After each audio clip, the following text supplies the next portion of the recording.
आदिवासी समाज और राजनीतिक विवाद के बीच एक नई उठापटक सामने आई है। भारतीय जनता पार्टी के प्रदेश अध्यक्ष मदन राठौड़ ने आदिवासी समाज और भारत आदिवासी पार्टी के साथ गठबंधन की बात को पूरी तरह से नकार दिया है।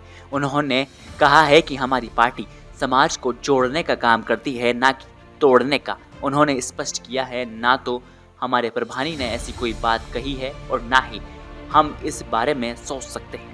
इसी बीच राजकुमार रौत पर उठे सवाल और उनकी ओर से आए जवाब ने राजनीति के इस ताज़ा दौर को और भी गर्मा दिया है। प्रदेश अध्यक्ष मदन राठौड़ ने हाल ही में भारत आदिवासी पार्टी के साथ किसी भी प्रकार के गठबंधन की संभावनाओं को सिरे से खारिज कर दिया है और राठौड़ ने कहा है कि हमें कभी भी इस बारे में सोचना भी नहीं चाहिए। जो समाज को तोड़ने का काम कर रहे हैं उनके साथ हम गठबंधन नहीं कर सकते। उन्होंने राजकुमार रौत पर समाज को तोड़ने का बड़ा आरोप लगा डाला है। कहा है कि यहाँ समाज को एकजुटता रखने के बजाय इसे विभाजित करने का प्रयास किया जा रहा है। राठौड़ के बयान के बाद खबर ये भी है कि उन्हें भी काले झंडे दिखाए गए हैं। हालांकि राठौड़ ने इन रिपोर्ट्स को खारिज करते हुए कहा है कि उन्हें किसी प्रकार के कोई काले झंडे नहीं दिखाए गए हैं और उन्होंने हंसी मजाक करते हुए इस हिस्से को करार देते हुए ये कहा है कि सुंदर व्यक्ति को काला टीका लगाना एक आम बात है। भाजपा प्रदेशाध्यक्ष के साथ ही प्रदेश प्रभारी राधा मोहन दास अग्रवाल ने भी राजकुमार रौत के आदिवासी समाज पर जागरूकता लाने के प्रयासों पर टिप्पणी की है। उन्होंने कहा है कि रौत का यह प्रयास केवल भाजपा में आकर ही सफल हो सकता है और भाजपा ने आदिवासी समाज के लिए जो काम किए हैं वह कोई नहीं कर सकता। राधा मोहन दास अग्रवाल ने यह भी कहा है कि रौत इस बात को जल्द ही समय से समझ जाएंगे। कांग्रेस और आदिवासी पार्टी बागड़ क्या हुआ? 84 और सोलंबर। देखिए, राजकुमार रौत जी एक नौजवान है।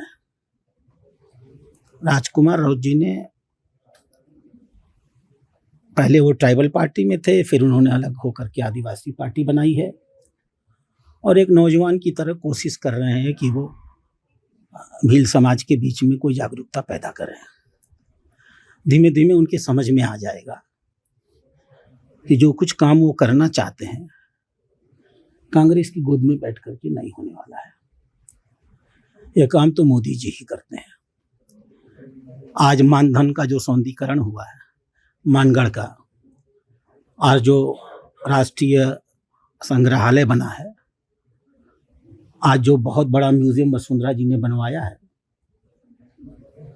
आज जो गोविंद गुरु के बारे में माननीय मोदी जी ने उनके सम्मान को स्थापित किया है, आज जो द्रौपदी मुर्मू जी को उन्होंने देश का राष्ट्रपति बनाया है, आदिवासी समाज इस बात को भली भांति जानता है, जिसमें भील भी आते हैं, कि आज़ादी के 75 सालों में अगर उनके समाज को किसी ने वास्तव में राजनीतिक रूप से, आर्थिक रूप से और सामाजिक रूप से सशक्तिकृत किया है तो वो मोदी जी हैं।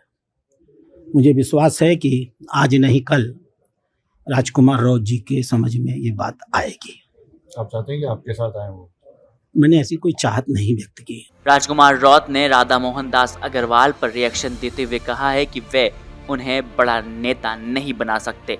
रौत ने यह साफ किया है कि उन्हें नेता बनने का श्रेय बांसवाड़ा और डूंगरपुर की जनता को जाता है और उन्होंने भाजपा के प्रदेश प्रभारी के बयान को सिरे से खारिज कर दिया है और उन्होंने कहा है कि आदिवासी पार्टी के बिना ही क्षेत्र में कोई भी राजनीतिक संभव ही नहीं है, क्योंकि वहाँ पर धर्म को लेकर जहर, जो देश भारत के अंदर भी धर्म के नाम से जहर फैला रहे हैं। तो हम चाहते हैं ये देश हमारा है, इसमें सभी धर्म, सभी जाति, सभी समुदायों के लोग रहे। सबको अपनी स्वतंत्रता है, अपना धर्म, अपनी जाति, अपने समुदाय को लेकर बात करने का। उसी आधार पर वर्तमान सरकार चले, ये हम चाहते हैं। किसी धर्म को, किसी समुदाय को डराने का, धमकाने का, उसके भेदभाव, जहर फैलाने का काम नहीं करें। सर, जिस प्रकार से भोले वाले आदिवासियों को यहाँ पर है वो ईसाईकरण कराया जा रहा है, क्या इस पर रोक लगनी चाहिए? सर, हम लोग ये कह रहे हैं कि आदिवासी समुदाय के नाम, आदिवासी समुदाय धर्म पूर्वी व्यवस्था से जुड़ा हुआ है। आदिवासी समुदाय किसी भी धर्म व्यवस्था में नहीं आता है। आदिवासी न ईसाई है, न हिंदू है, न सिख है, न मुस्लिम है। लेकिन यहाँ पर धर्मांतरण हो रहा है, आदिवासियों का ईसाईकरण भी हो रहा है, आदिवासियों का हिंदूकरण भी हो रहा है। तो सभी फायदों के लिए किया जा रहा है। अब राजनीतिक बयानबाजी और विवादों के इस ताज़ा दौर में ये देखना दिलचस्प होगा कि आने वाले दिनों में आदिवासी समाज और भारत आदिवासी पार्टी के साथ ही बीजेपी के बीच के रिश्ते कैसे विकसित होते हैं और क्या राजकुमार रौद भाजपा के साथ समझौता करेंगे या फिर ये विवाद और भी गहरा हो जाएगा, इस मामले में समय से ही सब कुछ स्पष्ट हो जाएगा। फिलहाल राजनीतिक सियासत के इस मंच पर हर किसी की नज़र डले हुए हैं और अब राजस्थान में ये देखना होगा कि क्या रौद समझौता करेंगे या फिर ये विवाद बड़ा होगा। Bureau report, the fact India.